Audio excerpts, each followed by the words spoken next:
Right, so it's my first day solo. This is the date and time right now. Monday, 15th of November at 7:37. Doing this door to door on my own. This guy literally told me to F right off. I was just being friendly, so I was like, oh damn, this job ain't for me. Like, I don't get disrespected like that. And then I went to the neighbor 2 houses down from him, and he gave me a fruit shoot, crisps, and a chocolate bar. Treat everyone how you want to be treated, and I'm gonna look back at this video once I've made it and I'll be like, yep, came all the way from knocking doors to the top with hundreds of thousands in the bank whilst helping thousands of people out and inspiring them with my content. Take this video as motivation. This is probably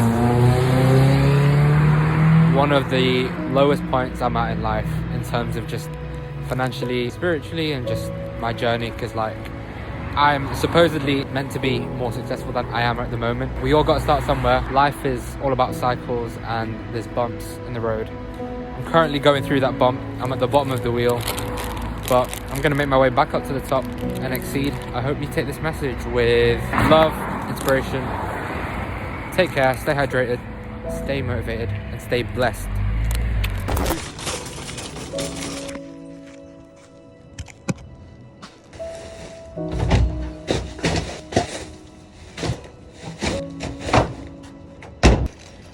Got to start somewhere. Got to start today. Let's get it. It's all gonna pay off. So would you say that this moment of you failing, did it trigger something within you? Yeah, it made me question life and if I really was cut out for this business game.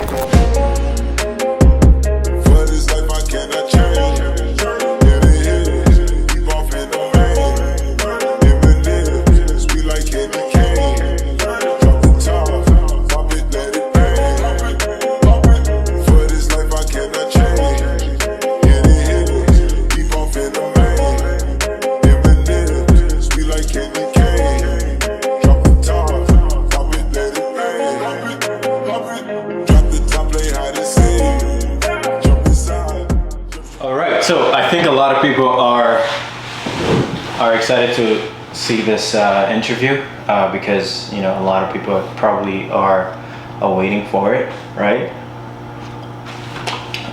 Should we just do a little intro before we actually get started? Let's get it. Cool. So my name is Serge Gatari, or clientacquisition.io, the only company in the world that actually builds, you know, client acquisition systems and teams and infrastructure to actually help people who are getting into this online space, or people are already killing it, to scale and achieve their dreams, right? And I have here. My name is Jerome, the only Jerome in the world. Google it. And I run UC Media, which is a personal branding agency. We're the #1 fastest growing content agency for this specific niche that I'm in right now. It's not just content we focus on. We are currently focusing on, you know, monetizing the audience, turning those eyeballs into dollar signs, and helping our clients nurture their audience, because over the next 5 to 10 years, the people who build their brands and actually go ahead and scale it to the point where they can literally put any offer out to their audience and they'll convert. And that's one thing that you are a great example of. So yeah, thanks for having me on. Appreciate it. All right, so in this interview, it's not scripted. We didn't structure it. We didn't prepare for it. It's going to be the most organic thing that you've probably seen this year, right? I'm going to be asking Gerald questions as if, you know, not just more like someone who's not me as someone who's consulting here, more as client business relationship, but more so as, you know, on a friendship level, right? As if you're a friend, and I'm just trying to get as much sauce out of you as possible, so people who are watching this video can actually get the most amount of value, right? So shall we just go back and just take it to this moment, or actually even before that, right? Mm-hmm. When did you first hear about me and what we do? So I found out about you through Francesco. So just for some context, I graduated from uni in the summer of 2021. I studied economics, and I actually, you know, started the digital marketing agency, like I entered that space because of COVID, because of the pandemic, and I've always had a passion for content. I always knew that I wanted to make money and have a good life, and live the typical YouTube vlog influencer type of lifestyle. And basically, like, ever since I was young, I've always been fascinated by content. Like, my first YouTube video got 100k views and I didn't do anything with it. So that you will see a common theme when we start to delve into more of my story. But fast forward to, I go to uni. I'm from Halifax, which is West Yorkshire, which is the north of England, 4 hours away from London. I go to London, I study.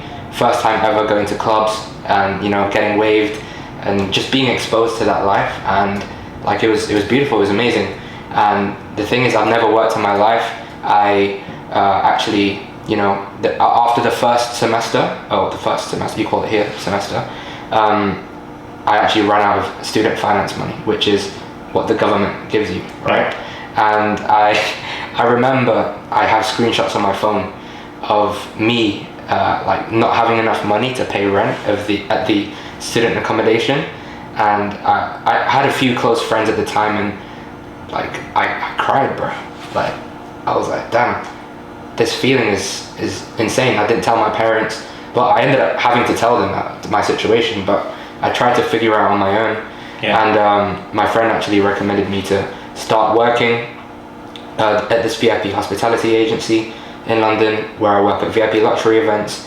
So, football stadiums, concerts, O2 Arena. So like when all the famous people come at awards shows or they do tours in the UK, I would do those kind of events. And then I started to, have that sense of like, the good life, in terms of what's on the other end of, once you make a large abundance of wealth, you can enjoy these things. And I would be a host at these events, offering drinks, champagnes to celebrities, just rich people in general. And I always said to myself, like, one day I'm going to be one of these guests. I'm going to come back as a guest.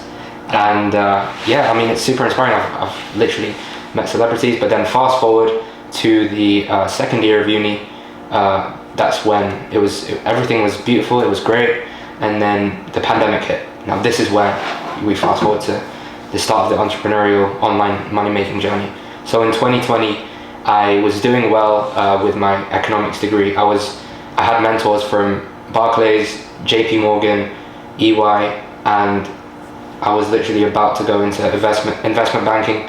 And I was applying to all these internships. I remember the application process, like, it's like outreach, but so much harder, because you need so many prerequisites to go into and apply to these mentorship schemes, get these different positions, and like, it's just crazy the amount of effort. And I thought that was the only way for me to make money. And I always was so fascinated by Canary Wharf. And you know how my connection is with Canary Wharf. I just love it because you still spend most of your money in Canary Wharf. I do now. But yeah, so I wanted to go into investment banking. I did all the right steps, and I was getting good grades. I was averaging a first class, and I ended up graduating with a first class degree anyway. But whilst I was in my second year, pandemic hit, boom, everything just stopped. But prior to this moment, I was going out clubbing, enjoying like the good life. And I used to have an old best friend. We're not friends anymore, but he showed me like all the finest spots around London, and I was like, wow, this is amazing. I got the taste of it. And I'm very grateful. He even he took me to Paris Fashion Week with his friends in France. Like, it was pretty cool. And I didn't even know I was hanging out with celebrities and stuff, but I only found out after. But yeah, essentially the point is, like, it was my first time being at uni, and I've always been a sociable guy. I've never been afraid to speak to anyone, and I always like to put myself out there, but not in an obnoxious way. But I always think to myself that, you know what, you don't know who you're speaking to, or you don't know who's in that room that you could actually end up, having a life-changing moment, as cliche as it sounds. Now, when I was during the pandemic, I didn't do a lot of things, to be honest. I just finished my online exams, and then I was just staying up till 6 a.m, 7 a.m, playing Call of Duty, bro. Warzone. I'm gonna be honest with you. Played FIFA, Warzone. This was for the first month after I finished my exams, because that's what my friends did, you know? Like, I mean, we were just playing, it was fun, and it's because when I went to uni for the 2 years, I didn't play any games. Like, I was just always out. I was always known as the guy that would turn up to the lectures at 9 a.m. and still go out clubbing 3-4 times a week, right? And I still managed to do a lot with the very little money I had. I've always been good at utilizing my resources, and anyways, like, when I came across, you know, I had a bit of a revelation, because I was like, you know what, let me start my YouTube channel. And then I started learning how to edit, how to monetize your YouTube, and then I get hit with this person's ad again and again, right? I don't know if I'm allowed to say Yeah, that. mention.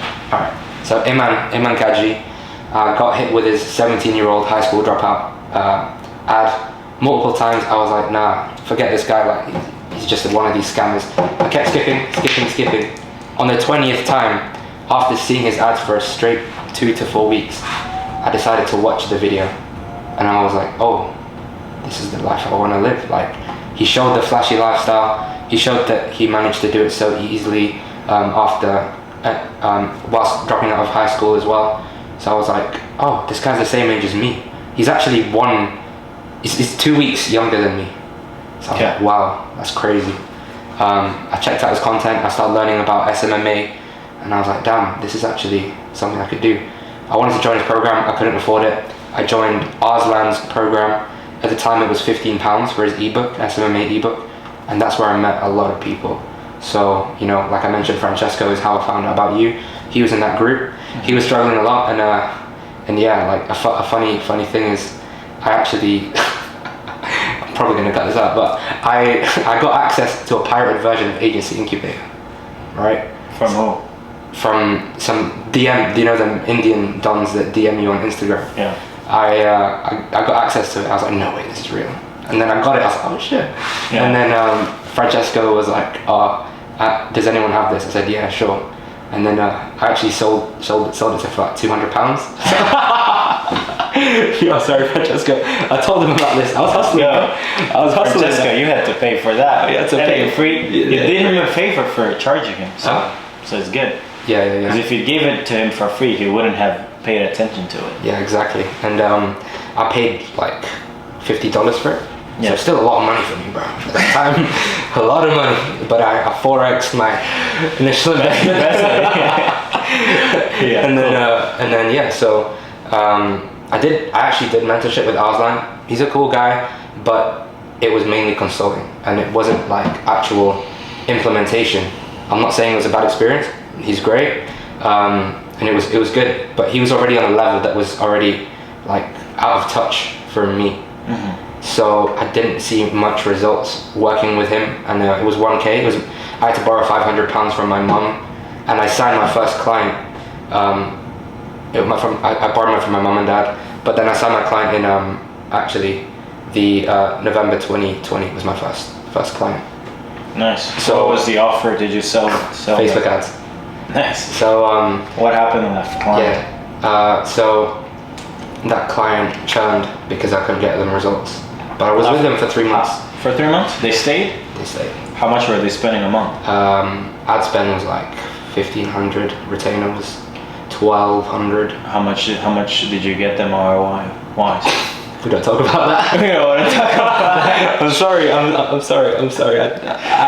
This is the industry, man. It's but it's also, it goes to show that at that time people were just selling the idea of acquiring clients, no sense to me. You know what's funny? What? Is that a lot of people will come into they'll go into these courses, right? Into these programs, right? And they will praise the guy who sold them something that doesn't actually work. They'll praise the person who sold them. It's not that it doesn't work. It's just that they don't give enough context for the student to know when this works and when this doesn't. So if the reason why I can't go to people to YouTube and be like, hey, short form content offers is how you get rich. TikTok UGC offers is how you get rich. Or appointment setting agencies is how you get rich. The reason why I can't just push these things is because it's not like, it doesn't work like in a vacuum. Like there are things that are interconnected. So like Facebook ad by itself, or you can't just throw Facebook ad at any offer or at any business, right? So for me, what kills me the most, and I think the difference between what I teach and what people sell courses do, is that they just want to get as many people in the thing, one time transaction, and then go fuck off. For me, it's a little different. I'm spending 6 months with you, so it's like, in order for me to even get you, like I could give you just one offer, and I know it's proven, but in order for you to actually make that offer work, you're going to need to spend at least 3 months. If you're already smart and have a lot of depth and knowledge, you can make it work in a week, right? But some people, you need time to actually understand and comprehend and grow in depth to understand how to make Facebook ad work, right? So it's not that Facebook ad didn't work, but it's like, but anyway, for me, it just pisses me off when people just teach these like surface level knowledge, right? And it ends up literally hurting. Do you know how much money I've lost from hiring? Too. No. From hiring agencies to run ads for me. Okay. I spent almost 30 fucking grand. 30K. Lost it. How many agencies? We don't know. We won't tell. But it was like, 3 or 4. Damn. Right? And everybody's just trying to sell you like, hey, yeah, cool, just sign up with me and then I'll scale the shit out of your business. And at this point right now, it's like, right now I have someone, the team helping me, but I'm as involved as them because I am the product. So it's like, you can't scale something that I've created better than I can. So it's like, anyway, we're going on tangents right now, so we'll go back to your story. But yeah, okay, so you went into this, into Iman's course, got consulting from Arslan, and then you signed your first client. Yeah. The funny thing is my first actual meeting was with a real estate agent company from a referral. Now, I was in Arslan's group, and my good friend Kasim at the time, he got like this inbound lead from LinkedIn, and he said, does anyone want a real estate client? I'm only focusing on e-com. Nice. And as me, I had no clients. I was desperate. I was like, yo, I'll take it. And then shout out to Kasim. But then he gave me that, and then that meeting just flopped because I tried to get my friend Joe Taylor, which you know as well. I've seen him on Instagram. The real estate. He runs a real estate agency, just absolutely crushing it. I tried to white label him. Okay. But then the founders found out that he was running a completely different business, and it just flopped. So that was meant to be for a £700 retainer. Damn, that could have taken you out the hood. Yo, for real. I'm joking. So then got the client 2020 November, and bear in mind this was because in England there was a pandemic again, like when they had like different tier system. Yeah, a bunch of phases. Went back into lockdown 2.0. And this is when I signed my first client, and then January was when I signed my second client. Third client was January as well, and I actually invested into Kai Baxter's course, Quantum Leap. Nice. I indirectly realized that you were the one making posts there as well, but I didn't know who you were at the time. You didn't reach out to me yet. Yeah. But I got kicked out of Kai Baxter's group. Kai, can you let me back in the group, please? Come on, man. God damn. Kai, we were boys, bro. I'm just trying to help your clients. Kai's a good guy, but anyways, I joined that. I actually got value from it because I tried to pivot into the e-com stuff in the first quarter of 2020. Scaled the agency to like 3K a month. Jeez. And I thought I was a bowler. So then you went back to your old habits? We went to London. I went back to London because everything opened up again. So I made that mistake of going to London and living above my means. Oh, bro, I absolutely I thought I was. I'll be the first to admit that I was too big for my boots, right? And I was trying to live the life that my friends were making, that were already doing numbers over 10, 20, 30 G's a month. And that, I wish someone told me to stay in my lane, but no one did.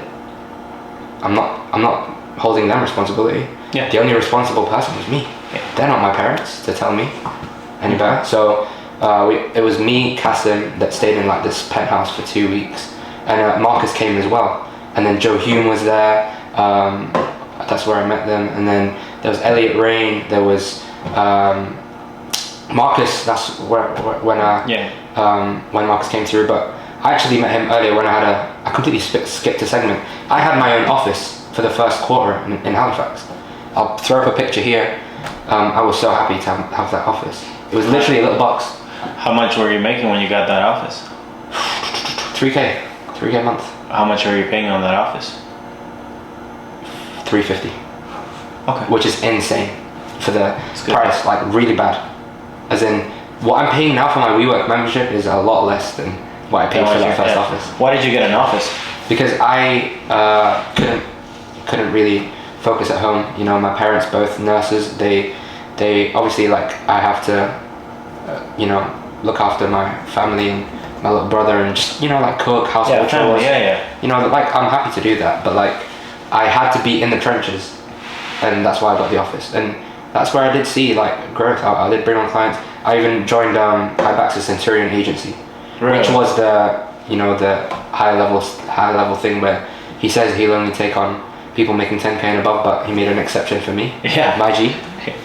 And then right. They all make exceptions. Yeah. But like, I joined that. I didn't. It was a good course, but I just don't implement. Yeah. I'm not blaming any of these gurus, bro. How much was it? Did you pay the price? I didn't. I paid a $750 deposit, and I couldn't afford to pay The rest? Yeah. And then he still let me stay in the group. Yeah. So I was like, fair enough, but Nice. yeah, like he didn't kick me out or anything. So respect to Kai for that. Yeah, like I couldn't afford it because when I was in London, that's when I was spending. Yeah. Living way above my means. That's the mistake. You know something I want to say here is not only were you spending money, because right now it's like you're emphasizing the fact that you were spending more than you were making. I just wasn't putting in the work. But no, you know what? You were spending something even greater. You were spending your attention. Wow. That's facts.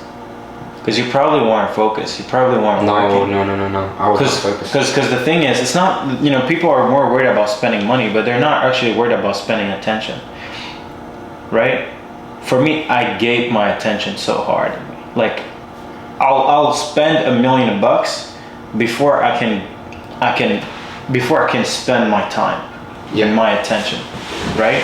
So what you did when you went to London, you were just hanging out with guys, chilling, having fun. You could have actually still been making money, but the thing is, you weren't building for 3 months after that, 6 months after that, for the future. Yeah. So like your level of activities that you put in the months prior, you were still living it up, right? But then reality caught up to you. Yeah. Right. But anyway, keep going. Yeah. So cool. So after that, once you went back, you essentially I went back to London. I finished my uni degree, and at the same time I was just living it out. So was this during school when you went to live in the penthouse? Yes. That was during school time? Yes, that was during uni, and I thought I was like the king. Wow, so you were not only living in a penthouse, still going to school and still having your agency? Yeah, I was, yeah. Nice. But like the thing is, I created a facade around me that I even believe to be true. There you go. I got lost in the sauce, bro. So like, I made my decent money, right? I probably even hit like 4K, 5K one month, right? That's heavy. Heavy. And then I even bought my mom a laptop. Whoa. I bought my brother a PS5. No way. I did, bro. I'll throw pictures up here. This was their birthday and Mother's Day. Jarrell's birthday was 14th of March, right? This is just before I went to London. I bought them a PS5 and a laptop for my mom. Because that's the thing with me, bro. I'm too generous, but I didn't know how to manage my money. And for me, I get trigger happy, right? I want to treat my family. I want to treat my friends. I know. We go to this shop to buy glasses. He buys 2 of them. I'm like, God damn. It's an investment. Okay, cool. Yeah. But now you're cool. Yeah. But like, anyways, I'm gonna try to condense this story as quick as possible in 5 minutes. So I, went to London, graduated.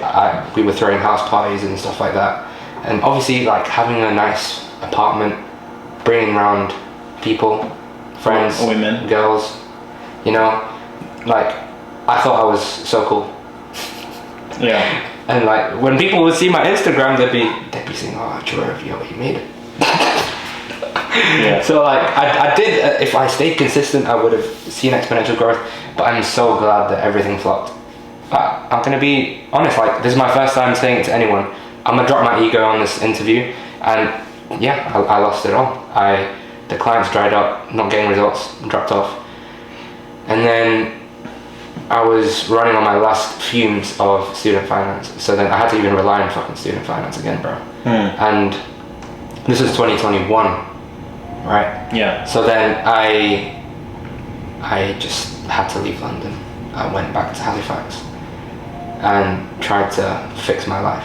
Yeah. So like it's a bit scary that I'm talking about this now because no one knows about this.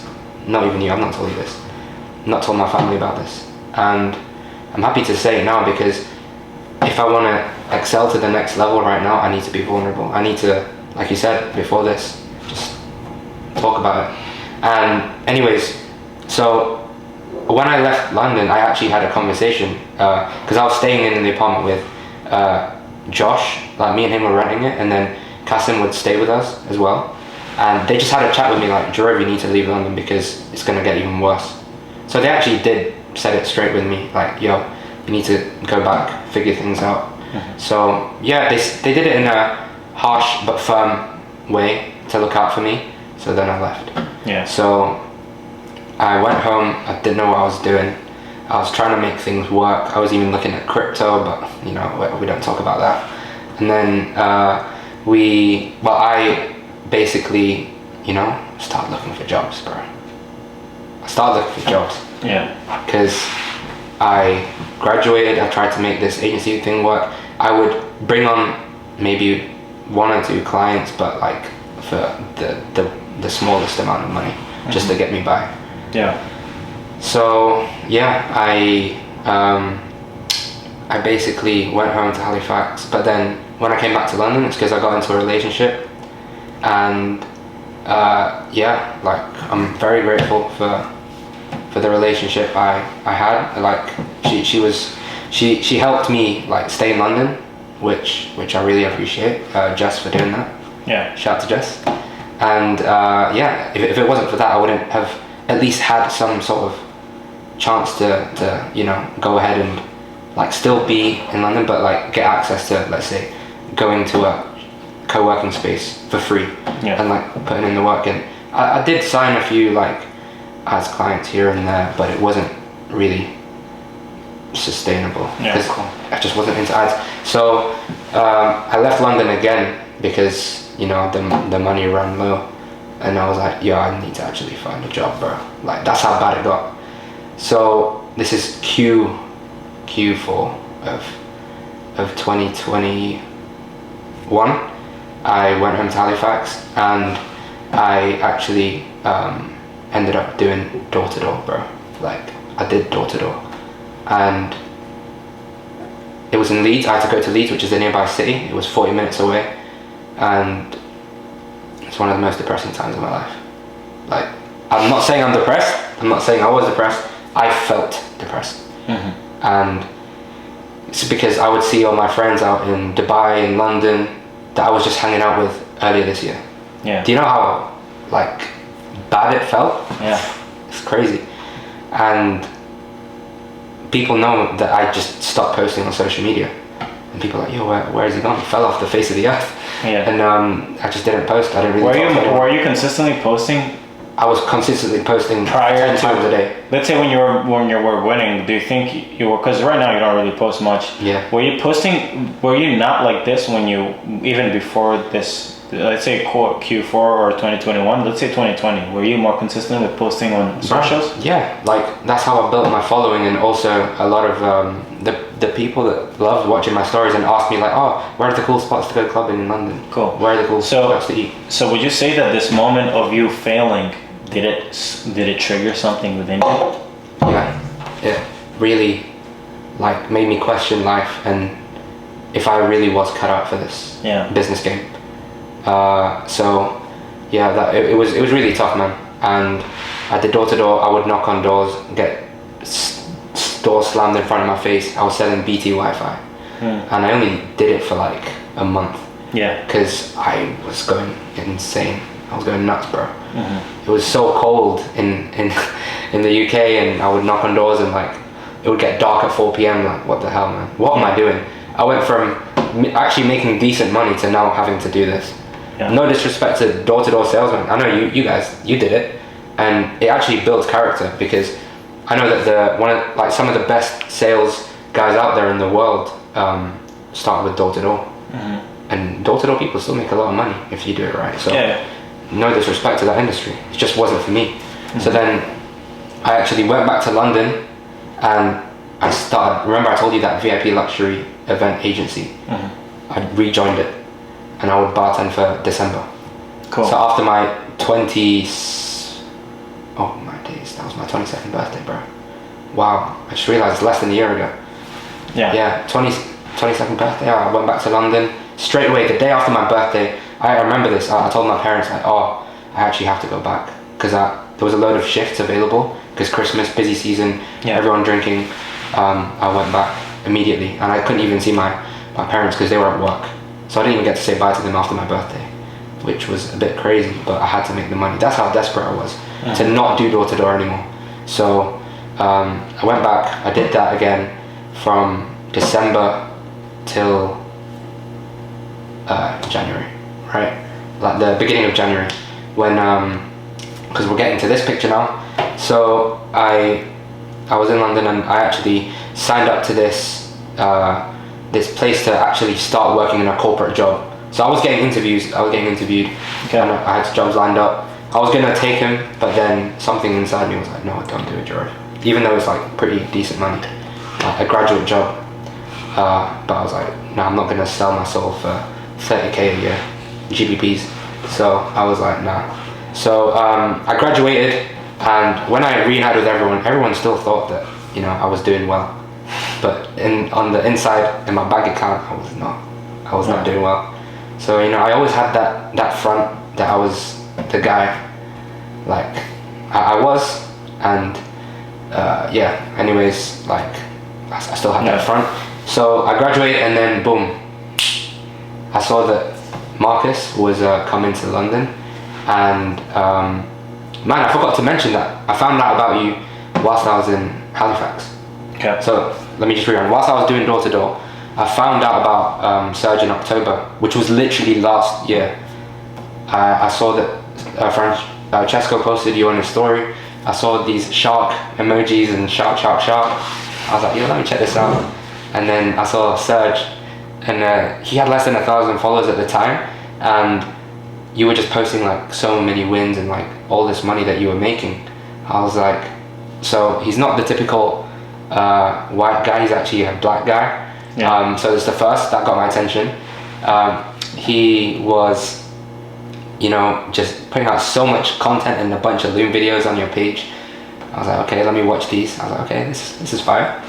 And then I saw that he was doing a DM masterclass. I was like, oh, yo, I need this.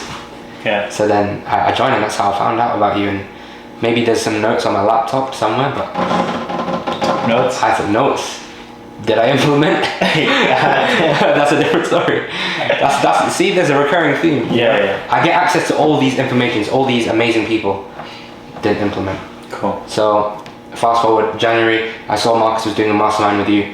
Marcus is obviously one of my bros for life as well. And I said like, yo, I'd love to do the mastermind for you guys. So I made a Loom video. We could even show the Loom video. But basically what I did was I got like pictures of me and Marcus together, and then have that as the background, and then my little circle screen camera was there, And I was saying like, hey guys, I'm the guy basically that you should take on to do this content. And Marcus, Serge, welcome to the UK for the first time. Serge and Marcus, welcome back home because you've been everywhere, bro. But anyways, cheers to, you know, the $500,000 X Academy mastermind that's coming up on the 27th and 28th of January. Like, big hats off to you. Congrats to both of you, two sharks coming together to make a big, you know, dent in the market, which is two genuine, legit, you know, people that are actually out here who want to help other people succeed with their businesses. So I appreciate that. I want to say thank you to Serge for the $500,000 5-day challenge. You know, I had a lot of value gained from that, and thanks to you, you know, I'm starting to systemize my outreach and stuff like that. And Marcus, I want to say thank you for everything that you've done for me as well, to help support, you know, the VA and just being a brother, because we spent a lot of time together. Just for some context for you, Serge, we stayed in a penthouse in Canary Wharf for a bit, and earlier this year in April. And the reason why I'm making this Loom video, and we get straight to the point, is I want to make content for you guys. I know you're having a mastermind, but once you are in London, let me take content for you. Let me follow you around with the camera so you can get a bunch of content for your personal brand, for you to leverage for future mastermind events.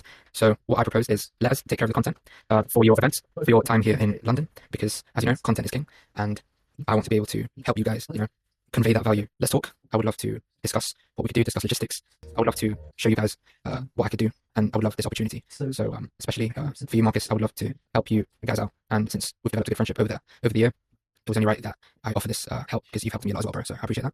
So thank you to you, Serge, and thank you to you, Marcus. Appreciate that. Let's hop on a call. Let's talk. Cheers to that. Enjoy London, and see you soon. Peace. And then when I sent it to the group chat of with you and Marcus, you literally opened it straight away, and you watched it, and you said, "Sure, let's do it." That was like the happiest feeling I've ever felt in the longest time. Bear in mind, I was doing door to door. I've been watching you for the longest, and I did that 5-day challenge at the beginning. The 0 to 50k a month challenge in January. So I saw that. That's when we first talked, when I asked you that question. Yeah. And like, what would you do if you were starting out?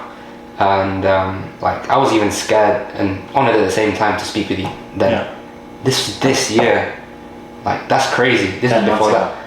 10 months ago. So then, yeah. I mean, fast forward. I made the Loom video.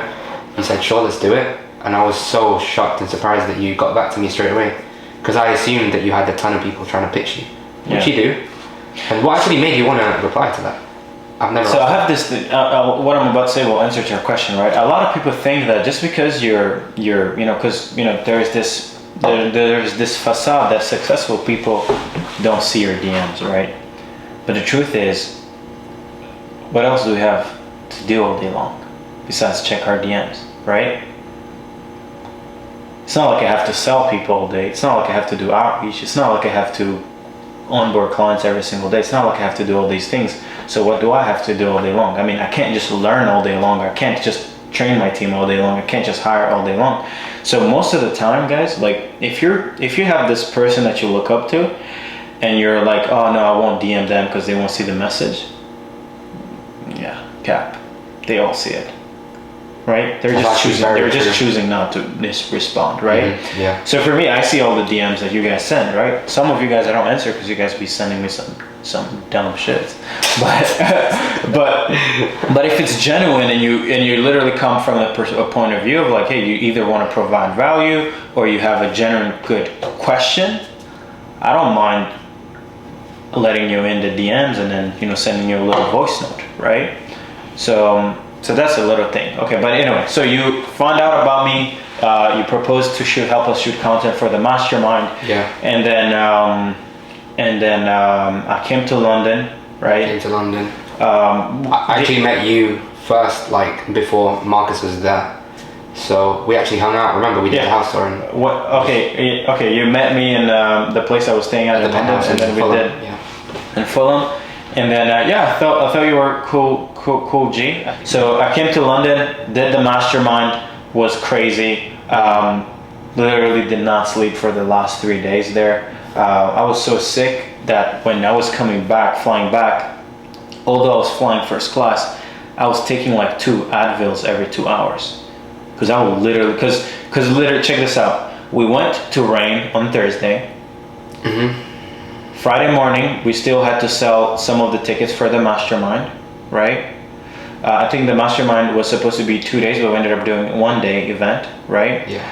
On Friday night, instead of so I just cut out, by the way, we had to reshoot it. So that Friday night, instead of going to bed, right? Smartest decision ever, we decided to invite girls over, right? And when did we invite them over? At midnight. And guess what? We had to be up at 6 for 8-9 hour mastermind, right? These girls stayed over till like 3 a.m.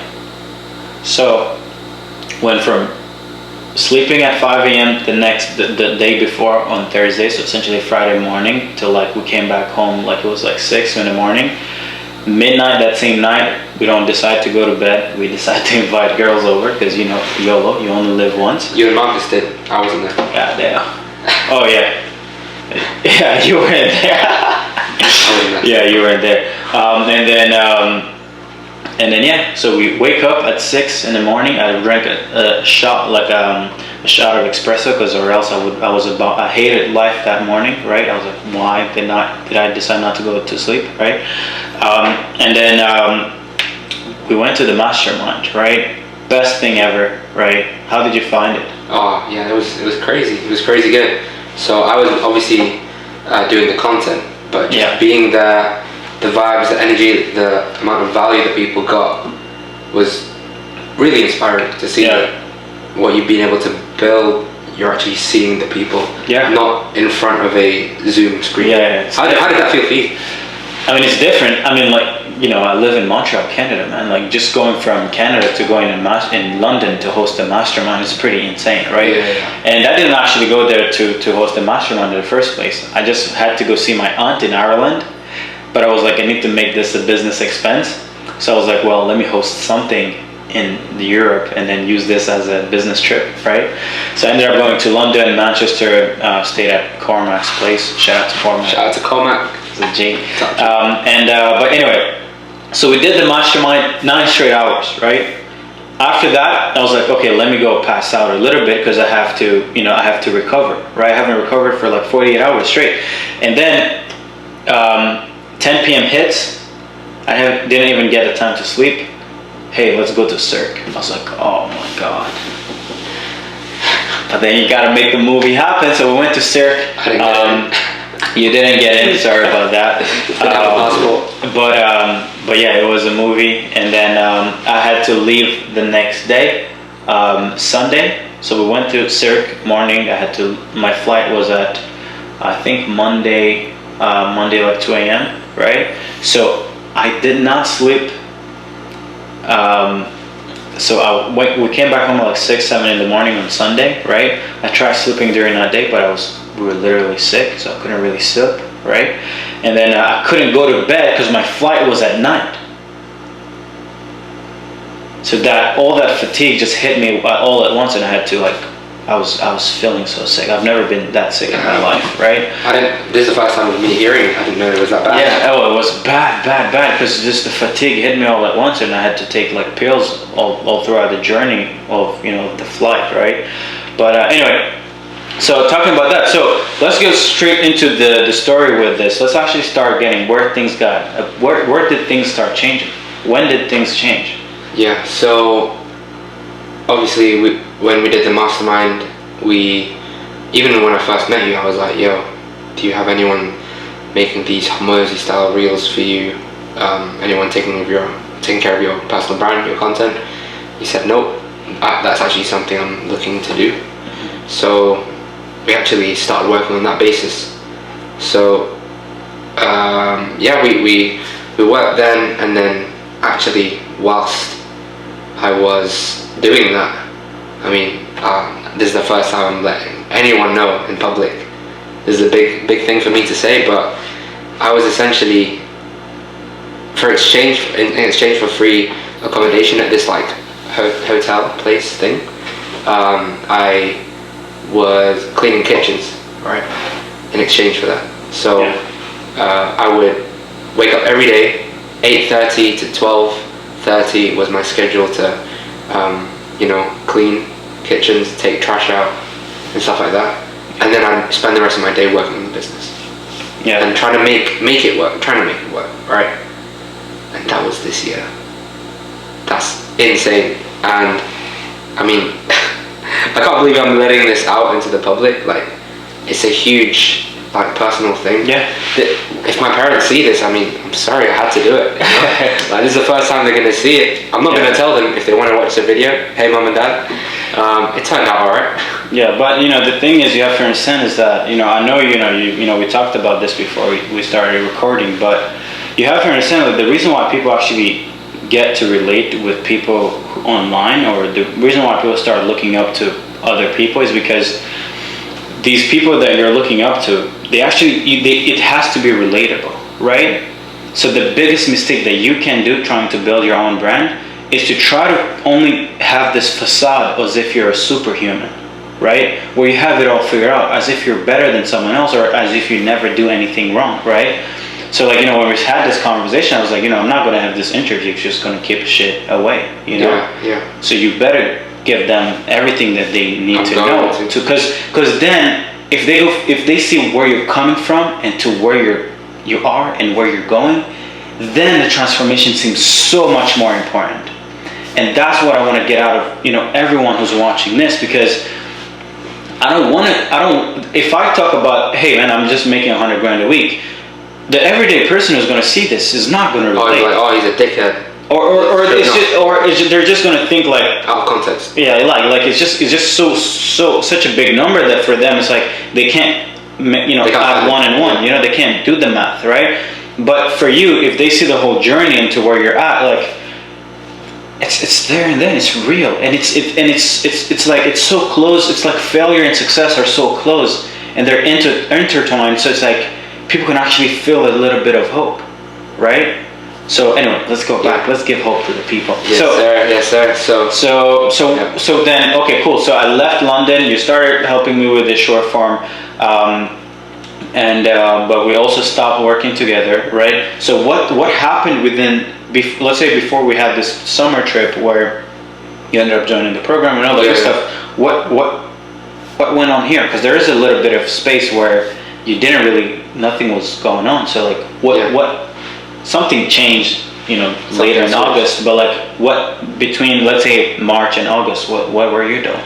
So I actually, like I mentioned in the beginning of the story, I became, a part of that group that Arslan had, and I made friends with people that that I'm still friends with today.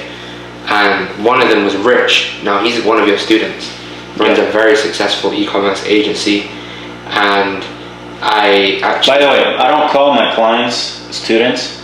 Oh, sorry. I call them clients. Okay. Yeah. Because it's not like I generally have. Yeah, it's not like a teacher and they just listen to me. No, it's like we have conversation. I consult them and things like that, and then we serve them. So just wanted to make that distinction. Clients, not students. I don't have students. I have clients.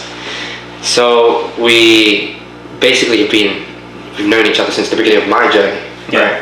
So Rich has been crushing it, and I basically, go and, end up speaking with him because I wanted to white label my service with someone, because I ended up having a prospect, so rewind back to October 2021, that was interested in the TikTok ads, omnichannel marketing side of things. How did you come to talking about TikTok ads and stuff? Oh, you didn't know I did? But how did that client? So I sent them a cold email. This is actually before I found out about you. Okay. Yeah, I sent them a cold cold email. email. Sell TikTok in UGC? Yeah. Back in 2021? Like the end of 2021, yeah. Okay. Yeah. Cool. So I think this was just as I was getting to know and find out about you. Yeah. But I basically had a meeting with this guy. I was going to close him in September 2021, and basically he just couldn't move forward because he didn't know whether or not he was going to sell the company. He got offered 20 mil for the company, and fast forward 8 months later, we end up hopping on a conversation again, saying like, yeah, let's work together. I'm actually ready now. So I was like, okay, cool, let's do it. I don't have a team. Yeah. All right. So I look in my network.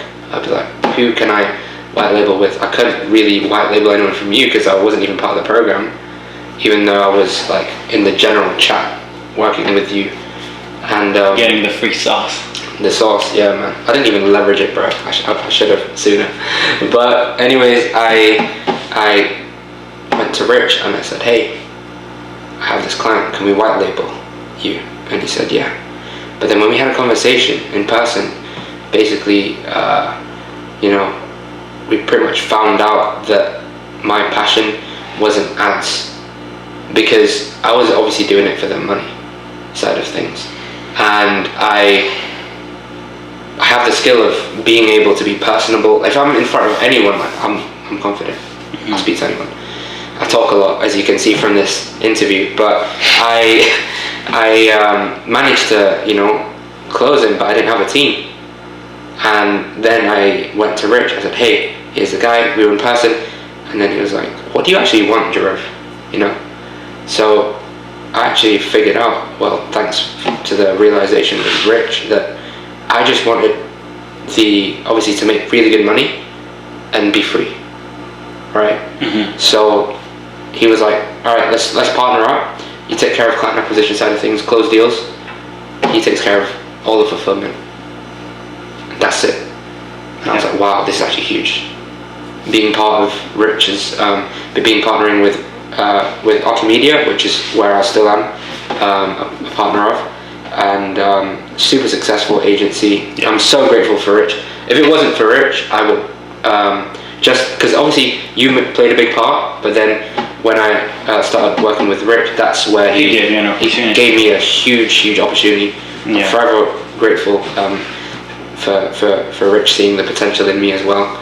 And yeah, I've been closing deals with Rich. For Archimedia, brought a lot of money to the business, and obviously, like, since it's a client acquisition role, I get compensated through percentage, right? Yeah. So that's when I started to make good money, and fast forward to June. So I managed to leave the place. I didn't stay longer than 2 months, like the free accommodation place, which was good, and then I had enough money to basically move out, do my thing, and just keep working and with Archimedia. And then I developed my sales skills a lot with Archimedia. And fast forward to June, when I come across one of Jordan Welch's videos, and there was this guy, Van Dennis, and I watched a podcast episode of his, and I saw like a short form content, but I noticed that he was just using automatic captions. I was like, I could do a better job than this, and this guy's dropping like heat. So I replied to his story, and I said, like, hey, you provide so much value, I've been watching you for a huge minute, and would you be opposed to me giving you 3 sample reels, right? So then I did it for him, he was happy, and then at that moment, right, like, things just started to pop off, because I was doing content for him. People were like, yo, he's doing your content, and then he would just refer me through word of mouth, and that's where I scaled without doing any outreach apart from that one single DM to Van Dennis. So shout out to Van Dennis. He helped me just get my name out there, and most of my clients to this day, thanks to Van Dennis, were based in Miami, and like I'm working with huge clients. And I'm super grateful for that happening, because then this is when we actually started working with Van in July, and then in August was when, like, I was in Philippines, right? End of July was when we started working with Van. I go to Philippines. August was when, like, he just started referring me a bunch of clients, and I was like, whoa! Like, every time I was hopping on a call, and still to this day, I have not walked away from a call and someone has not gotten value and given me at least a verbal agreement saying yes. And I was like, okay, I'm on to something. And bear in mind, I was editing everything on my own. So then I brought on my boy Josh. Shout out to Josh. From literally when he first came to the UK, he was 3-4 years old. Like, that's when I met him, and we ended up going to the same uni, same high school, and then, like, he graduated. He didn't know what he wanted to do. I was like, bro, like, this thing's popping off. I'd love for you to, just for me to take you under my wing and learn what I'm learning. And I'm so grateful for him. He's a workhorse, absolute beast, and now he's an insanely good editor, and he's now the short form content creative director. So obviously, since we've scaled this business, we have Josh is the short form content creative director. We've got Xander, long form content creative director. I picked him up from Upwork, actually, which is funny, because you don't like picking up talent from Upwork, because stereotypically they're only there for a check. But I'm grateful because, you know, I'm able to meet these people in person. They come to my office, and that's actually what happened within Space. I managed to afford to be able to get an office in Canary Wharf, which is really cool because that's allowed me to scale. 24/7, it's open all the time. I would be there till 1 a.m. You know this. We even hop on catch-up calls very late. You're like, hey, yo, why are you still on? Still awake? And I was like, yeah, I'm grinding, man. Cool. And, yeah. So you start, you get Van Dennis as a client. Yeah. So you start working for him in July. When did, so we go to this trip, right? I need someone to take care of my content. And you let me know just before I go to Philippines. So end of July as well. We pretty much hop on a call, and you were like, "Oh, Gerard, come." Yeah. So, okay, cool. But I think I'm just trying to figure out, when did you actually start? Because you did tell me that, like, was it in August or was it before? It was before you became a client, right? Where you told me that you had essentially gotten 15K worth of, you know, new revenue. Yeah. This was all from. So like, let's talk numbers. Just from, like, let's say from getting Van Dennis in July to like mid August or beginning of August. Yeah. What was your revenue? I was already on like 15K. Because this was like, everything scaled so quick that I didn't even realize I already hit my first 10K a month, bro. So what do you think makes it so that people this offer? I mean, okay, so you got people from referrals, right? Yeah. So totally fine, right? Yeah. But do you think it's just because of referrals that people are jumping onto this, you know, content thing?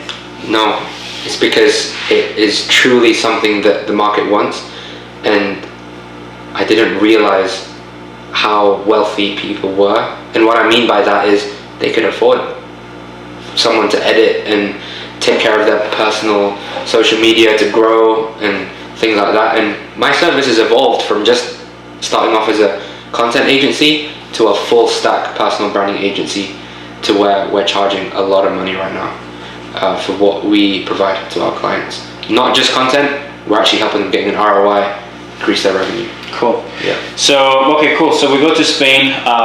You come after your trip to the Philippines, and then we start working together. Well, you know, we just start having fun together, really. Yeah. And you're shooting everything. So, you know, we start talking, right? You start talking about these wins that you're having, and I'm like, okay, but you just scaled to 15K a month without needing any client acquisition infrastructure. I'm like, you know, what the fuck are you doing? Not building a system to acquire clients, right? And I think that I told you that, you know, like, this chance only comes once, right? You only get to win this easily once. Mm-hmm. Maybe there are going to be more times where you're going to get lucky, but like, you don't get a shot at winning this. Like, you only, in my mind, whenever I start winning, I only see it as this is my one shot at winning, right? So when I saw you starting to see success, you know, I think when we met back in London, you know, I'm gonna say this, if you want, you can cut it if you want, but you were like, yo, Serge, I only have $300 in my bank account, right? And me seeing you months later, you're starting to make 15 grand a month. I'm like, now is not time to coast, right? Now, I couldn't really push you into our program because, you know, it's a lot of money, right? Yeah. But we ended up going from Spain to Italy, right? And while we were in Italy, you decided to join the program. What made you want to join the program? So, obviously, I've known you for less than a year at that moment in time. Mm-hmm. And the amount of value you just put out there is so consistent that, you know, you keep going on and banging on about your headline of you make it unreasonable for your clients not to see success. I wasn't even a client, and I saw success just from actually half-assed implementing your things. And obviously there's a common theme where I've struggled to remain consistent, suffer from shiny object syndrome, and like, I just finally cracked the code. And even to this day, I know that I am not tapped into my full potential yet, and I've been able to scale to a pretty healthy number right now. Yeah. I'm not gonna share it right now, just because like there's so many people that I've had to put on a wait list because I want to deliver a good service for my clients. I probably have about 20k just chilling there that are waiting to be onboarded, but I'm just saying like, look, we're just making sure the fulfillment is good. We'll put you on the wait list. We'll onboard you in November. Yeah. Right? Now, we wished for these problems. I've wished for these problems. Well, I'm not saying I wish for the problems, but I wish for these days where I'd have too much demand for my service that I actually had to kind of slow down, but focus on fulfillment. Because that's the biggest mistake I made. I do not want to make it again. Like I said, these things come only once, and I finally cracked the code. I tried to do Facebook ads.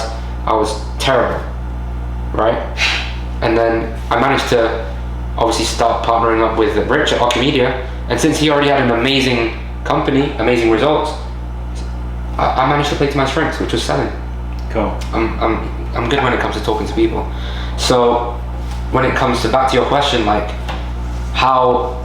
what made me want to join the program is because all this value that I've been able to have just by having you in my environment. And what I mean by environment is I watched all your YouTube videos, I had your free courses, I did all of these things, and like for the people that are watching right now, if you're not seeing any results, just watch his content, please, right? And I'm not doing this to ass lick him. I don't want to see any comments like, oh, you're dick riding. No, I'm not. Like, genuinely, the value that Serge puts out, you don't even have to join the program to sign your first couple clients. You put out so much free game and it's kind of scary because, like, what's the point in other people trying to sell a course if they're able to get the success from your free content? Yeah. So I was like, surely there's something else on the other end of being a paid client. So I made the leap of faith. I was like, you know what? Even then, like, I had a lot of expenses that month.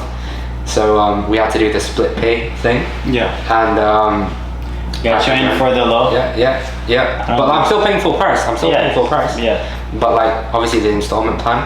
Yeah. So I did that, and then like once my client acquisition infrastructure started working, which I delayed for the month because I wanted to make sure my fulfillment was good. And this is one thing I need to get over, is stop trying to be perfectionist. Yeah. And just get shit done.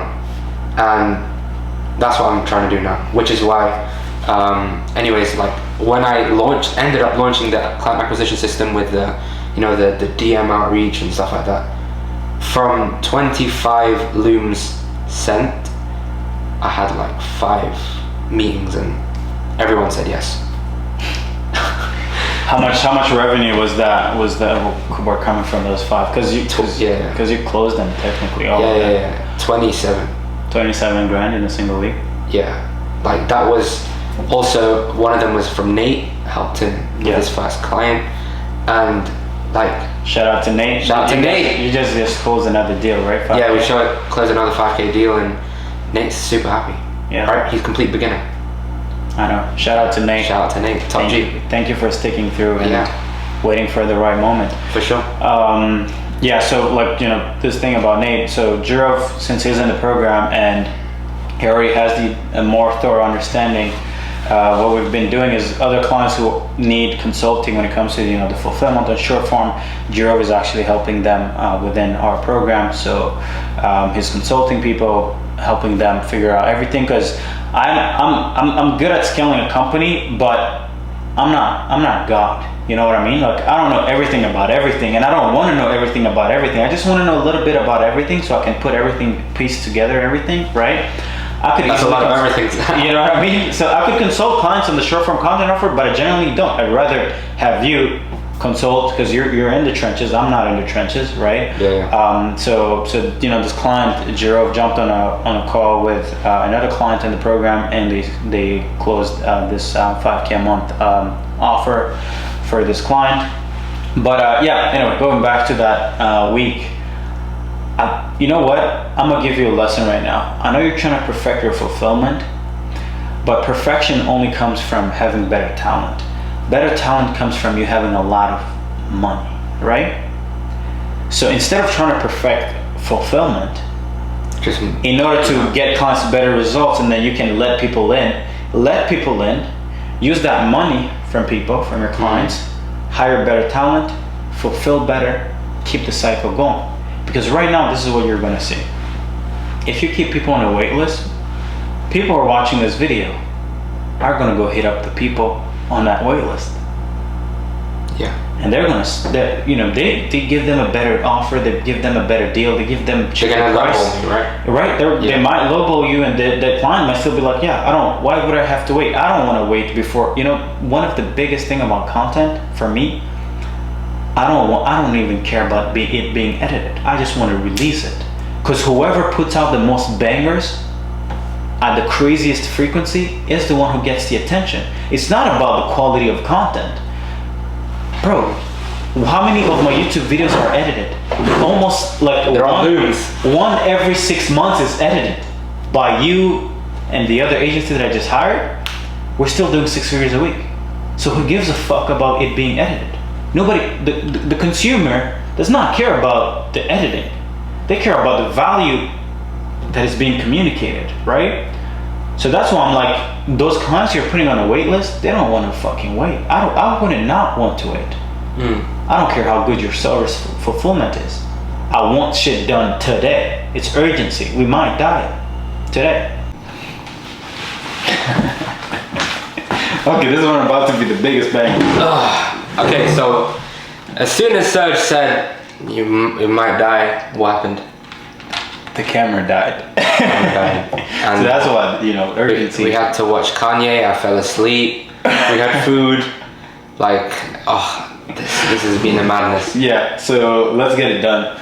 But now we're about to get in the most juicy part of this conversation, where I want to learn more about your current business, right? I want you to share everything you can share. I know you like to gate certain stuff, right? But what I'd love to do is just learn more, like what makes your content offer so special, or your personal branding agency, that's how you want to call it now.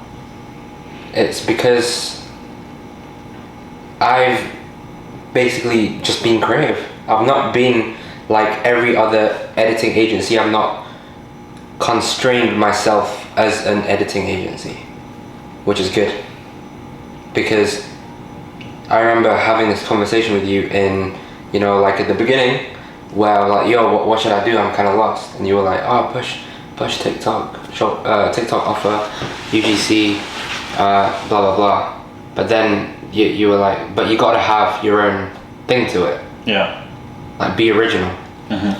So obviously I took those principles into my own hands. I became original with it by adding my own sauce.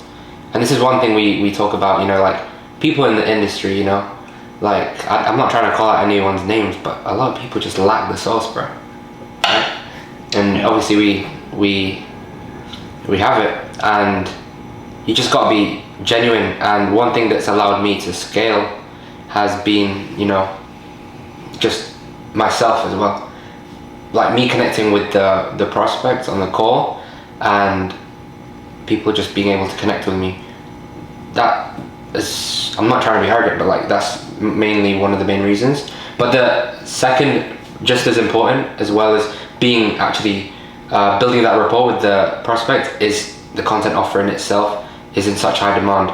You keep going on about the value of, we are in an attention economy. The people who get the most attention are the ones that will be able to, scale their businesses and not rely on ads. With a prime example, right? You don't rely on ad spend. We're just pumping out content, and basically a lot of people are scared to share their secrets. Yeah. So one thing that I'm doing with my clients is, hey, be you and be human, and also just share the insights, then sell the implementation. So what is the highest deal that you've closed? What did you sell them? 5K a month. What did you sell them? I sold them personal branding, which is my main core offer right now. But what is included in that offer? Like, what's the features of that offer? So I help them with high quality content. I know you said don't focus on high quality, but with my agency, I focus on quality, Okay. right? Because I don't want to outsource the cheap labor purely because there's going to be a bunch of like grammar mistakes, lack of creativity, and you know, we actually care about our clients' content as well, like the message that they're trying to push out. So I have a deeper understanding as to what it is my clients want to achieve, and that's why like having the consulting as part of my offer has allowed me to offer it as a premium service. Break down the offer. So I include, you know, the short form content 1 to 3 times a day, not only short form content but also, you know, Instagram carousels, because obviously they work very well with, like, when you put tweets on Instagram, they perform insanely well. Yeah. And then posting on all platforms, so all social media accounts, because having that omni-channel presence is key.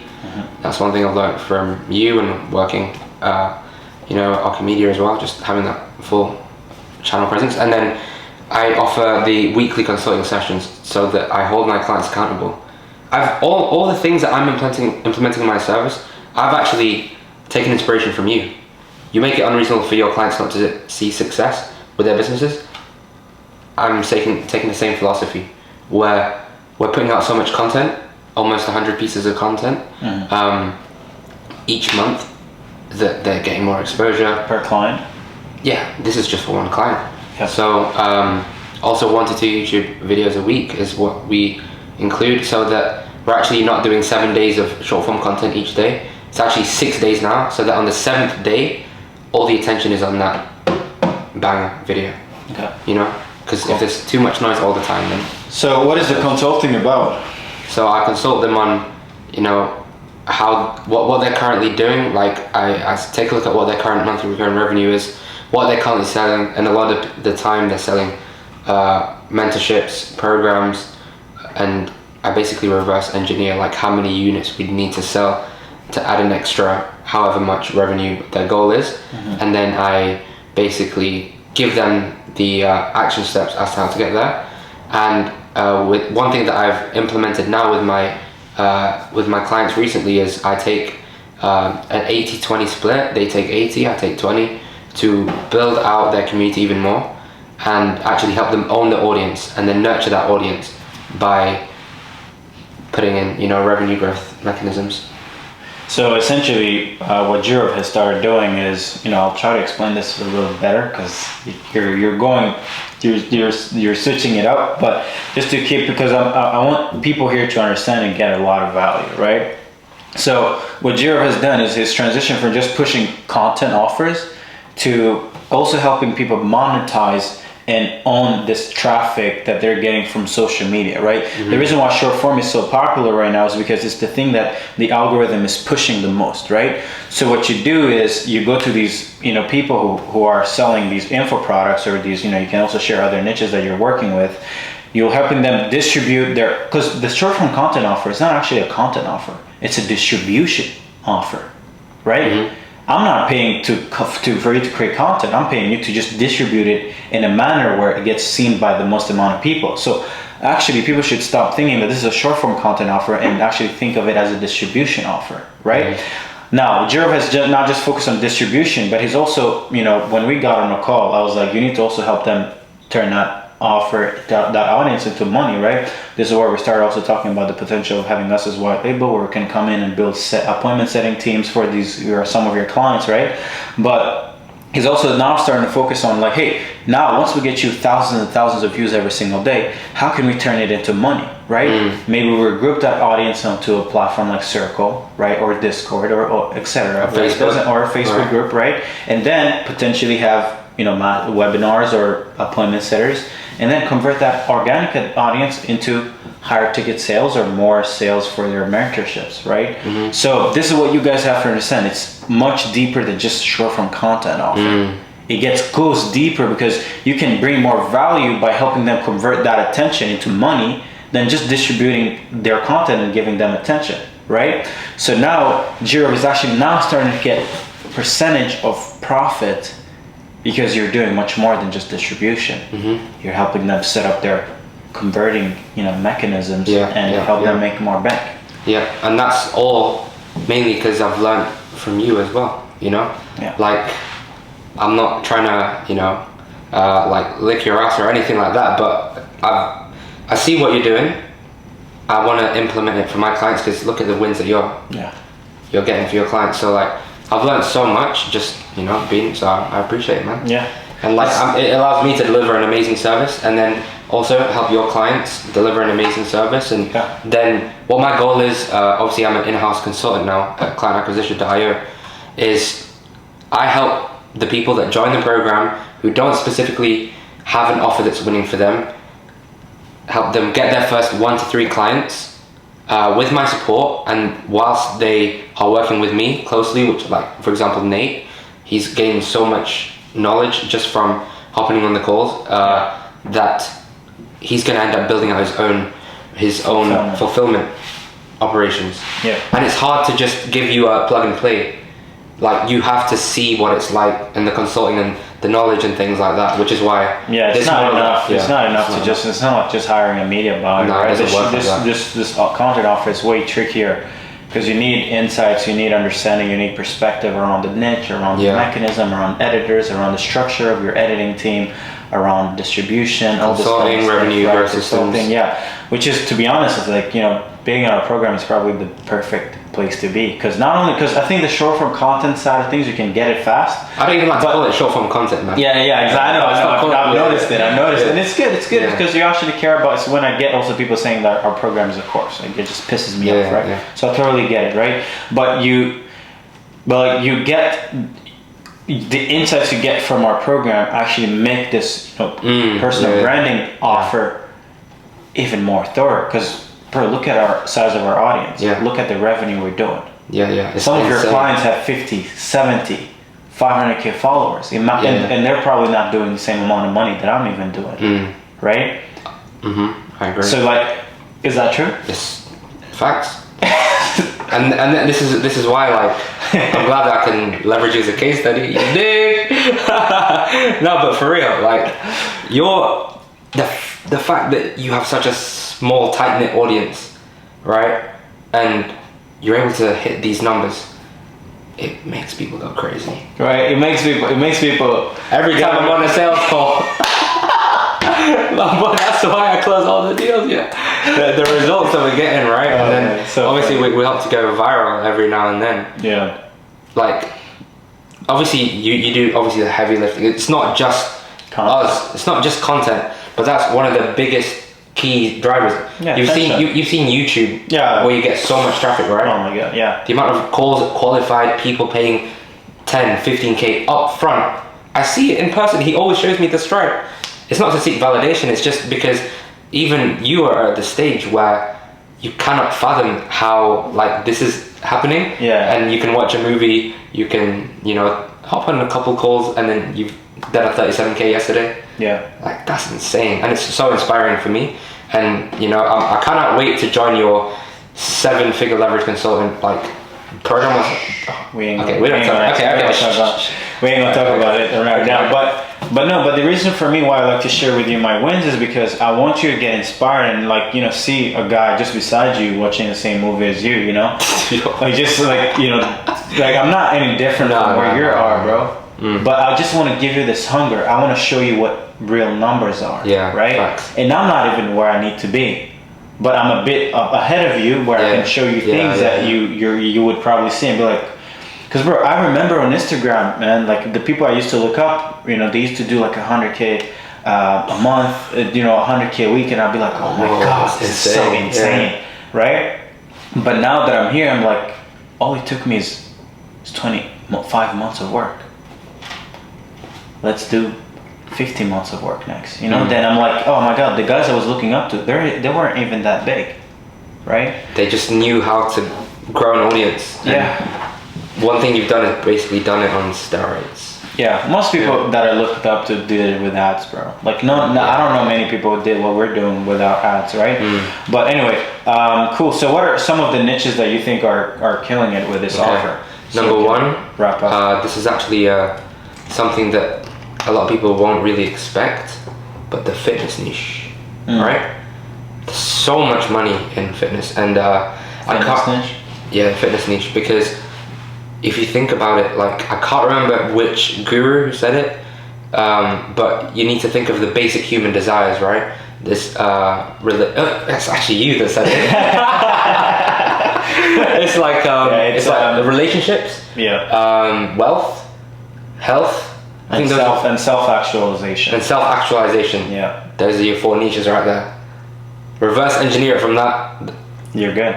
You're good. Yeah. Right? People care about the health. Another one, obviously, dating.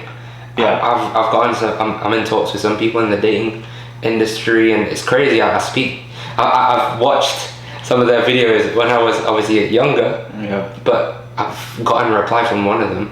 Nice. And the thing is, my IG accounts, they're not even optimized. I don't post content. I don't let everyone know about my business. But because of this interview, I have no choice but to, which I appreciate it. So I'm gonna blow up my own personal brand because it's a bit hypocritical for me to not be pushing it. So I'm taking over the industry. You're not broke anymore. Stop being so. I'm not. You're winning now. You know what I mean? I'm winning now, and it's funny because the most money I've made is me not posting. I used to make so much noise for no reason, just flexing the lifestyle that it's like, you know, when you're in a war zone, right? But there's a nice like segment where you can take a picture and it looks like you're in a paradise island. Yeah. That kind of metaphor, what I'm trying to explain is what I was doing. Yeah. But now, like, I'm just gonna push. Yeah, I'm taking over, man. Kill it, bro. Kill it. Yeah. No, cool, man. So let's just wrap it up real quick. Yeah. The camera might turn off again. So what is the 3 things real quick in less than 2 minutes that you would tell the younger Jirov to do? Yeah, this is to crazy. Get to where you're at right now. Instead of taking the last 2 years to get here, you had 6 months to get to where you need to be. What are the top 3 lessons? Yeah. So number 1, implement. Take action today. The best time to start was yesterday. Like I'm the worst when it comes to procrastinating my whole life. And number 2, don't fall for the shiny object syndrome, because if you're bouncing from object to object, niche to niche, like how I've seen, like obviously I'm consulting your clients as well, and I see a lot of people switching from ads, or they're thinking of switching, and I mean, if they're not seeing any wins, then switch, like you said. If they're seeing wins already, just go hard. Don't just block out the noise. And number 3 is protect your time. I'm very cool. So the camera died again, so we're using mine. The last piece of advice was protect your time, because, you know, like I said, I have suffered from chronic procrastination, and the thing is, in order to move the needle forward with your business, you just need to be more urgent. So you need to hire people, boom, you'll take care of fulfillment. You need to, go through Serge's course content on his program. I still haven't gone through most of it, and I've paid a lot of money to be in the thing. But still, that just goes to show how good your actual client acquisition infrastructure is, because you made it unreasonable for me not to see results without going through the content. And if you're watching this right now and you're on the fence of even signing up to his free program, what are you waiting for? Like, I'm a testament. I'd probably be like a pretty cool, one of your cool case studies where actually you've seen my journey firsthand. Because a lot of the people that come to you, they obviously like might see some success. You mainly want to work with people that have already seen success with their business, and you don't actually see where they come from in the trenches besides a 45-minute interview. This isn't a 45-minute interview. We've known each other for like, just under a year now. Yeah. And you've pretty much seen the journey firsthand. So I wanted to end it on the note of, how do you feel about, like my journey so far? I mean, I think this offer suits you well, because it's just, it's just who you are. You're the type of person who likes, you yourself would, like, you started doing what you're offering to your clients before you even had anything going on, right? Even while you were faking it, you still were getting, you know, good audience. You're still showing up. You show up. The way you show up online is good in a way that actually looks good, right? For me, if you look at the way I show up online, I just show up raw, right? Meaning I don't spend time. I don't try to create a specific like image that matches. Like it's not cohesive. It's all over the place, right? But you were doing what you were doing before you even started pushing this thing. So like this thing just works really well, where your offer, your service, who you are, really match really well. And I think that's why it's so easy. And I think, you know, when we met back in the beginning of the year, you know, I think you were trying to push, you know, you were trying to push the same thing I was telling other clients to push. But I was like, you know, just push content offers.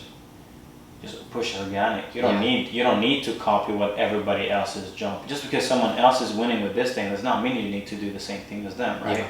So your strength was, you know, through, you know, this, and you know, you went ahead and implemented it, and now you're killing it, right? Now I still think you have a lot of things moving forward. You got a lot of things to work on, right? Yeah. Like right now, you know, we're together, right? I'm doing 40K in a day. But you're spending most of your day grinding, and I'm still making more than you, right? And one of the biggest thing, which is good that you gave the advice to people, which is protect your time and protect your attention, right? What makes money is not the doing. That's the biggest thing I've learned on this trip. Right? Yeah. Because you've witnessed me make almost 200 grand in 2 weeks. Literally, like my space, when you picked me up from the airport, you made 50K in that day, on that day. Yeah. Right, and every day was like minimum 10K. So straight, right? Yeah. And I wasn't working, right? So my goal is, I wanna, you know, when I was seeing you on sales calls, I was like, what are you doing on sales calls all the time? When you were late for today's consulting call, I was like, bro, like this is not you're not running a business. You're just really a good, well-paid person. I was about to say slave. But you're well paid, you have an amazing well paid job, right? But my goal is, I don't just want to make sure that you're making money by selling. I want to show you how to build systems so you can remove yourself from sales, right? Remove yourself from fulfillment. Because now what you have is that you'll have a machine where you can just put more inputs and get more output out of it, right? Yeah. Without requiring you, right? And for me, I think you have an amazing thing. I think you could scale this thing past 6 figures a month before end of Q1, right? But you will never scale it if you keep doing what you're currently doing. By being the person by being the thing. Because right now the offer comes with you. For me at this point, when people come work with us, it's not just about Serge. No. And clients see it once they actually join. On the front end, they just see me. But when they actually get on the back end, they're like, oh, what the hell? Where is Serge? Well, it's because Serge is not scalable. I'm not the superstar of the company. We have Hassan, we have Joseph, great sales guys. We have Hassan, great consulted over 500 clients. He's helped me out as well. Yeah. Right? How many times did they check up on you when you joined? Every single day. Right? That's what you want. Yeah.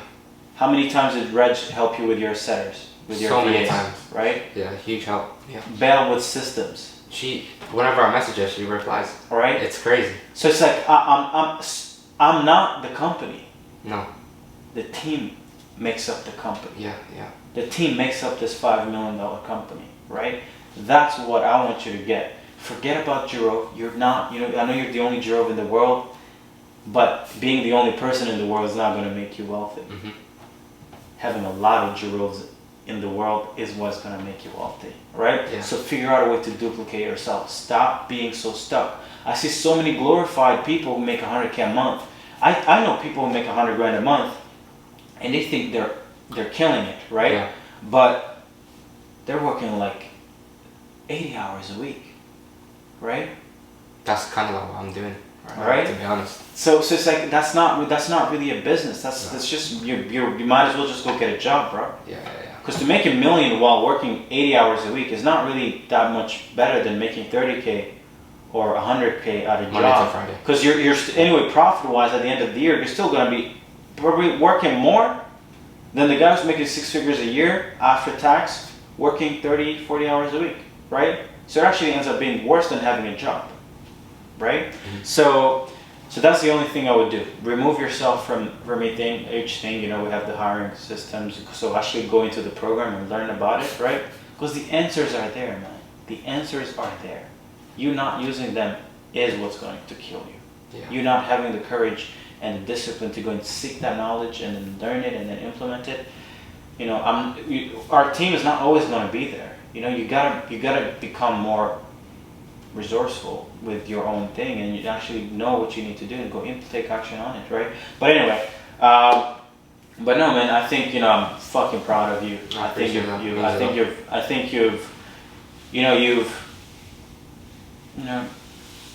done something. You know, now what's really gonna make you great, and what's even gonna make me more proud of you is seeing if you can really take this to the next level. Because for me, I know making, you know, the kind of money you're making, I think is great, but bro, It's not impressive. it's nothing. It's nothing. You're still like, yeah, like just I'm we need to 0.1% of my potential right now. exactly. So Next step is moving forward, remove myself from, you know, the actual being in the trenches, and just focus on, you know, actually just be the driving brand. the company. Yeah. Yeah, drive the company and inspire your team, right? That's it. That's all you need to do. Hire, Yeah. inspire the team, give them the mission, give them the vision, collect the dough. Yeah. And make sure the clients are happy. Communicate, share it, you know, hype up your clients, make sure the team is good, right? Mhm. And just set bigger goals too. You know, you shouldn't be setting less than 100K a month, right? Right now, No. I don't care. You shouldn't be aiming for less than 100 grand. Because at 100 grand is when you actually start being able to breathe a little bit. You know what I mean? Below that, you don't have a business. You just have a job where you're the master, the slave. You're broke. You're like, you know. So it's like, yeah. So like, remove yourself and then go kill it, man. But you know, I'm sure it must feel really good for you to be in this position where you're in a position where you can actually start helping your family. Mm-hmm. The freedom to come to Montreal, spend a week with me. You're going to Spain next month, yeah. right? For a month. You know, this is the type of freedom that you're chasing. But please, do not let it distract you from the main thing. The main thing is scaling this offer. Yeah. If you have to go back to Halifax, bro, go rent that $300 office. Go do it. Because what's going to kill you is distractions. Mm-hmm. And this newfound success, this new, you know, for me, it's like the reason why I'm where I'm at is because when I made my first 30K a month, nothing happened.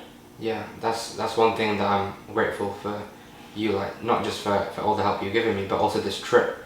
I just wanted to do a quick, just talk about me being with Serge in Montreal has pretty much given me not only the belief, but shown me that it's possible to run an actual serious business. Like, leading up to this point, I thought I was running a pretty decent operation.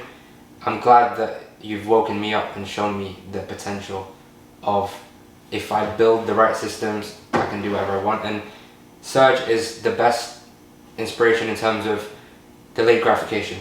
The fact that you are still like in it's an amazing condo, don't get me wrong, but you could easily live in a huge penthouse, bro. You could live in a huge villa if you wanted to, and it wouldn't hurt your bank account, but you decide to stay in the trenches, and it's because you don't want to get distracted, which is what I really respect about you. Yeah. So yeah, that's it for me. I'm looking forward to the part 2 of this, you know, of us meeting again in 2023, maybe Q1, Q2. And yeah, I mean, what's your goal? What's your cash collected next end of Q1? Let's set a goal. 100K. I'm gonna hit my first 100K month by what, end of Q1? Yeah. Yeah. Let's make it happen. Cool. And the date is October the 26th right now. Yeah. So we've got time. But 5 we months. need to take the action. 15K, 20K a month. Let your wait list come in, take that money, hire right people, build systems, pay us, we'll build the fulfillment for you if you want. We'll systematize everything. But get those people fucking in, bro. Like, I don't want you to go to bed tonight. Because your family livelihood depends on it, literally. Even if you have to make up fake scarcity shit, make it up, right? Because for me, that's how I do. Like, you know, like, let's say, like, I'll make 100 grand a week, right? I'll go look at my team not updating the end of day report or missing one thing. I remember that. Hassan didn't do it. And I'll be pissed as if we're fucking broke. Even when he just closed almost 100 grand just by himself in a single week, I'll still treat it as if it's the end of the world, because it's that level of standard that creates this kind of success, right? Even when things are good, still behave as if it's one thing could kill us, right? Because there's a, you know, like if you went and worked with Elon Musk, like, bro, like there's the level of standard you'll see here is, you'll see there's probably something you would never even fathom. And that's why they're building rocket ships that can take us to Mars, right? You don't build a rocket ship before you even commit to making your bed. Before you can even make sure you fill up your end of day report. I know people who are trying to scale up their agencies, appointment setting, and they don't even know how many outreach their setter did. They don't even know if the clients viewed their loom. They don't even know when the client was onboarded, right? Like I was looking at my Discord late, like today, 2 minutes ago, and I was like, why didn't this client get a tag when they joined? Because when they join, they get a tag and they get access to all the channels, right? I caught it, it's 11 p.m. at night, right? I don't have to deal with that. But do you know what? If I don't make sure the client has a tag, how am I going to make sure that we have $1 million a month? How am I going to keep my team accountable to make sure that we have $1 million a week? You can't just say no to a tag and think you're going to make $1 million a week. It goes hand in hand, right? So you got to just set the standards right. Set up goals, set up deadlines, and go kill it, man. But bro, there's so much potential, man. I just want to lock in right now. Let's go. I ain't going to sleep. I'm going to hire some people. Let's go. I'm going to hire. I got to pack my flights tomorrow. We have to leave at like 9 a.m. I'm going to make sure that I at least find some people. Cool. Let's go. All right, let's get awesome. Let's go. Great Appreciate job, it, bro. Appreciate it. Let's go. Super Let's go. proud of you. Let's go. Appreciate And it. yeah, thank you guys for watching this. Thank you. Enjoy. Bye bye. Like, comment, subscribe. Follow me on Instagram. No, wait, don't follow him. Yes. Don't follow him. I don't get enough love from Serge. He don't want me. He's getting me.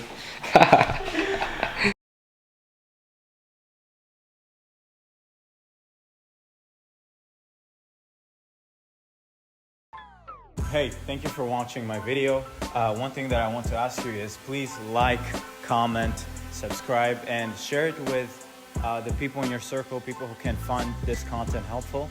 And before you actually leave, I have a 5 days to 50K a month program with the right offers, the right mindset, decision-making, training, everything you need when it comes to scaling an agency, high-ticket coaching or consulting business past 50K per month, from the client acquisition systems to how to actually scale and sustain scale. If you want to access it, click the link below. Yeah, find it helpful.